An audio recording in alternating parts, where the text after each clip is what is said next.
পড়াশোনা করতে হবে তো। চলো যাও ব্রাশ করো, আমি বিছানাটা গুছিয়ে নিই, গপুকে তারপর তুলে দিই, তুমি ব্রাশ করে নাও ততক্ষণে। বলো good morning. Morning. Have a nice day.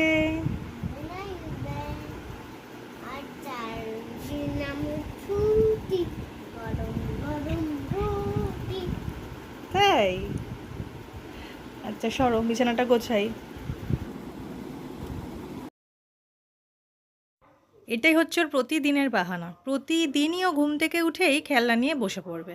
এই বাহানাটা ওর ডেলি ঠিক 2 টাইম চলে। একটা হচ্ছে যখন ওকে ঘুম পাড়াতে যাই, তখনও একা একা খেলনা নিয়ে বসে পড়বে, মানে খেলায় এত ব্যস্ত তখন যেন আমি ওকে ঘুম না পাড়াই আর কি। মানে পড়াশোনা থেকে বাঁচার জন্য বাহানা কে না করে, আর বাচ্চারা তো করবেই। আমরাও করেছি, আমাদের সময়টা ভুলে গেলে তো চলবে না। আমরাও দুপুরবেলা চোখ বন্ধ করে চুপ করে শুয়ে থাকতাম কখন মা ঘুমিয়ে পড়বে আর উঠে পালাবো খেলতে। এগুলো সত্যি বলতে আমরাও করতাম। তো যাই হোক, আমি এখানে বিছানা গোছাচ্ছি আর জানলা খোলার পরেই গুটি জানলা দিয়ে দেখতে পেয়েছে আমাদের গাছ থেকে 2টো আম পড়েছে, ব্যাস দৌড় দিয়েছে। কটা আম পেয়েছিস? 2টো আম পেয়েছি। আমি খাই না, গাছ থেকে এত আম পড়ে একটা আমও খায় না। এবার অ্যানিমেলসগুলো তোলো, বিছানাটা ঝাড় দিয়ে দিই। আমি বিছানা গোছাচ্ছি আর জানলা দিয়ে ওখানে দেখা গেছে আম পড়েছে। গুটিও চলে গেছে, আমিও চলে গেছি, তো গুটি 2টো আম পেয়েছে কিন্তু একটা আমও খায় না। শুধু আম মানে জড়ো করা হচ্ছে ওর নেশা, পড়লেই আওয়াজ পেলেই দৌড়াবে, কিন্তু একটা আমও খায় না।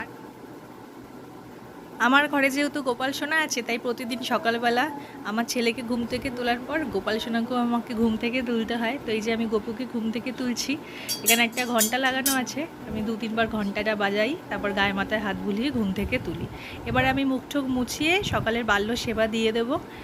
রোজ যে ছেলেকেই আগে তুলি এটাও কথা নয়, কখনো কখনো ছেলে পরেও ওঠে, আগে আমি গপুকে তুলে দিই, কিন্তু আমি চেষ্টা করি আগে ছেলেকে তোলার, কারণ তাহলে বিছানা টিছানা পরিষ্কার হয়ে যায়, যেহেতু এক ঘরের মধ্যেই ঠাকুর সেই কারণে। তো যাই হোক, এই যে আমি ধূপ দিয়ে আরতি করে নিচ্ছি এবারে সকালবেলা। এই গ্রিন কফিটা খেতে অত্যন্ত বাজে, তাই না বাবা? এই ওষুধটা খেতে কেমন? খুব বাজে। ও কিন্তু খায়ও নি কোনোদিনও, আমার মুখের মানে অঙ্গি ভঙ্গি দেখেই বোঝা যায় যে কেমন লাগে খেতে। আর এটাকে ওষুধ বলে, এই যে এরকম রং তো। মা তোমার ওষুধটা খেলে না সকালবেলা? হ্যাঁ খাবো তো। একদম সকালবেলা খালি পেটে আমি রোজ এটা খাই। এই যে পড়ার টেবিল ব্যাগ সব তোলা হয়ে গেছে, পড়তে বসবে। সুইচে হাত দেয় না শোনা বারবার।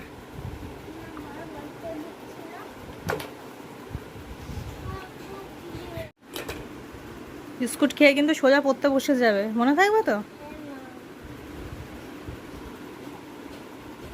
ভালো করে বসো, আসন করে বসে খেতে হয়। হ্যাঁ। হুম।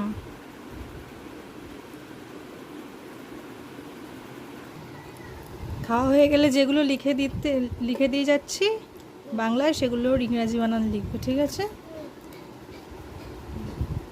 এইগুলো লিখবে, তারপর চারের নামটা লিখবে, তারপরে এই রেন কবিতাটা লিখবে, ঠিক আছে? মনে থাকবে তো? নিশ্চয়ই মনে থাকবে। আচ্ছা। মামা, হুম। দাদুর কত বয়স গো? দাদুর কত বয়স? এটা আবার হঠাৎ এরকম প্রশ্ন কেন? বলো না প্লিজ। আমি জানি না, দাদুই জানে। দাদু তোমার থেকে একটু ছোটই হবে। তোমার কত বয়স? আমাকে 4 বয়স। দাদুর তাহলে 2 হবে। নে নে নে, খেয়ে দুই তো লেখা অনেক শুরু কর। কম। 2 অনেক কম? তাহলে দাদুর মনে হয় 5 হবে। তাও হবে না? মনে 1000। 1000? ওরে বাবা রে বাবা, কোথায়? তোমার নাকি 1000 বছর বয়স? কোনটাই বলছে যে দাদুর দাদু বলছে দাদুর 1000 আর তোর 1500। নে নে তাড়াতাড়ি খেয়ে লেখ। আচ্ছা শোনো, জল খেতে খেতে এগুলো তুমি লিখতে থাকবে, যেটা পারবে না সেটা বাদ রাখবে। আমি যাচ্ছি রান্নাঘরে রুটি করতে, তারপর এসে আমি বলে দেবো যেটা পারবে না। যেগুলো পারবে সেগুলো আগে সব লিখে নেবে। মামা, একটু আগে দিয়ে হ্যাঁ আটকে দেবো তো, এখানে রাখলাম। পেন্সিল কোথায়? এ নাও পেন্সিল, মনে থাকবে তো কথাটা? হ্যাঁ, আর বারবার যেন রবার্ট পেন্সিল না হারায়, এইখানটাতে রাখবে রবার্ট বারবার লিখে, ঠিক আছে? হ্যাঁ। না শুরু করো, আমি গেলাম। এখানে আমি ডাল বসিয়ে দিয়েই গেছিলাম, আর এই যে এখানে আটা মাখা আছে, রুটি করব। একটা ওভেন তো, এই খুব অসুবিধা হয়ে যাচ্ছে, ওই জন্য অনেকক্ষণ সময় লাগছে।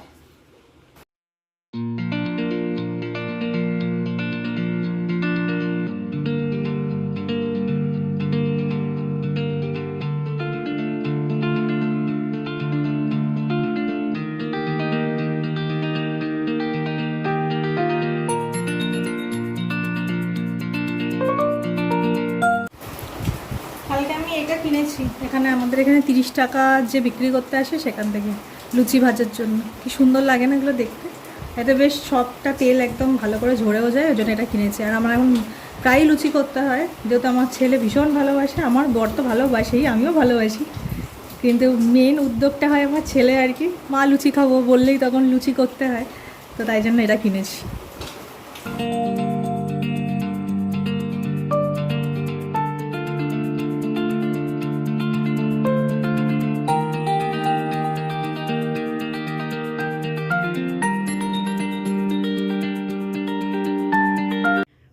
রুটি করার পর যতক্ষণ রুটি না ফোলে ততক্ষণ মনে হয় শান্তি হয় না। যাই হোক, এখানে আমার রুটি করা হয়ে গেছে, আর এখানে আমি তারপর দুধ বসিয়ে দিয়েছি, ছেলে দুধ দিয়ে রুটি খাবে সেই জন্য।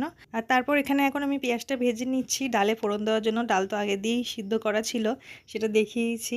এখন ডালটা বসিয়ে আমি যাব ছেলের জন্য যে খাবার নিয়ে। নাও খেয়ে নাও, গুণটা আমি পরে দেখে দিচ্ছি। হ্যাঁ, দুধ রুটিটা খেয়ে নাও, আমিও খেয়ে নিই তারপর। খাওয়া ফিনিশ? ইয়েস। বাবা আমার গুড বয় একটা, তোমরা জানো সবাই আমার একটা সোনা ছেলে, অনেক ছোট থেকে ও একা হাতে খায়, আর ও নিজেরটা নিজেই করতে পছন্দ করে। ও কি কি করে আমি বলছি, বাবু সোজায় বসো তো, তুমি কি কি করো আমি বলি সবাইকে। ও একা হাতে খায়, ও এই যে সব খেলনা বাটি ছড়িয়েছে এগুলো সব নিজেই গুছিয়ে দেয়, তাই তো? হ্যাঁ। সকালবেলা মশারির কোণগুলো খুলে দেয়, আমার যখন শরীর খারাপ থাকে, মাথা যন্ত্রণা করে, তখন বলে মা তুমি শুধু মশারিটা টাঙিয়ে দাও, আমি গুজে দিচ্ছি, তাই তো? আর কি করো তুমি রাত্রিবেলা?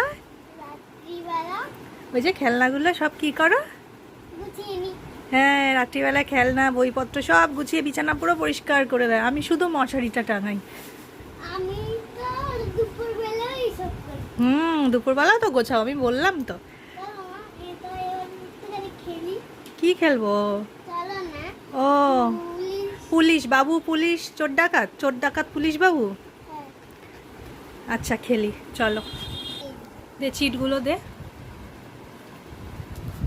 এই যে। আমরা দুজন কিভাবে খেলি? এই খেলায় তো 4 জন লাগে, আমরা দুজন একটা একটা করে তুলি, মানে বাবু আর পুলিশটাকে আমরা আইডেন্টিফাই করে রাখি, বাবু আর পুলিশ দুজন তুলি, আর দুটো জায়গা চাপা দিই, একটা ওর বাবার একটা ওর ঠাম্মির।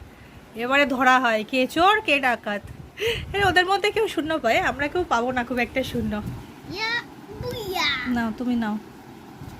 তুমিও দুটো নাও, আমিও দুটো নিই। এই দুটো আমরা ঢাকা দিয়ে রেখেছি দুজনের, এগুলো আমরা দেখবো না। তুমি খোলো। আমরা পুলিশ পেয়েছি। তুমি পুলিশ আর আমি বাবু। পুলিশ তুমি চোরকে ধরো, এটা হচ্ছে ঠাম্মি আর এটা হচ্ছে বাবা, ঠিক আছে? তুমি চোরকে ধরো। চোর? হুম, এটা চোর। এটা চোর, দেখি তো। ইয়েস, ঠিক বলেছে। 10 বার মা খেলবে। কোনটাই বলেছিল। 800, আমি 1200, বাবা 600, আমি 0। চলো ঠিক আছে। হ্যাঁ। আর এই হচ্ছে রানী, এই হচ্ছে সেনাপতি। ইয়েস, হাতটা মিলিয়ে দাও, আমরা দুজনেই চ্যাম্পিয়ন। এই হাত বোকা। এখন আবার চলে এসেছি রান্নার এদিকে, এখন এই মাছের ডিমগুলো ভেজে নিচ্ছি। মাছের ডিমের আজকে তরকারি হবে আলু দিয়ে। তো আজকে দুপুরের এই মেনু, মাছের ডিমের তরকারি, ডাল, আর ভাতের মধ্যে আলু সিদ্ধ দেবো, আলু ভাতে মাখবো শুকনো লঙ্কা আর পেঁয়াজ দিয়ে। তারপর আমি স্নান করে চলে এসেছি গোপাল সোনাকে মধ্যাহ্নে সেবা দিতে। আমাদের গাছের আম দিয়ে আজকে সেবা দিয়েছি মধ্যাহ্নে, এবারে আমি একটু আরতি করে নেব।